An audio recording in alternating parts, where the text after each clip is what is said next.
Accident हो गया है। मम्मा को बहुत चोट लगी है। तू फिक्र मत कर बेटा, मैं अभी आता हूँ।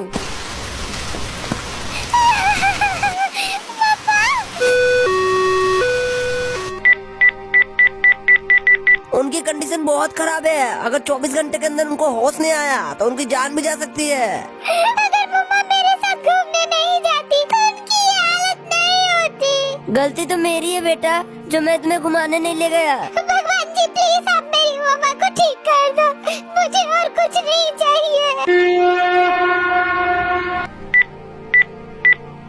आप प्लीज मेरी चीकू को बुला दीजिए, उसे कुछ हुआ तो नहीं ना? उड़ी बाबा, उन्हें होश आ गया है और वो चीकू को खोज रही है। अगर तुम्हें कुछ हो जाता तो मैं नहीं जी पाती। मैं बहुत डर गई थी मम्मा। आई लव यू मम्मा। आई लव यू टू मेरा बेटा। और आप सब भी अपनी मम्मा के लिए कमेंट में आई लव यू लिखिए।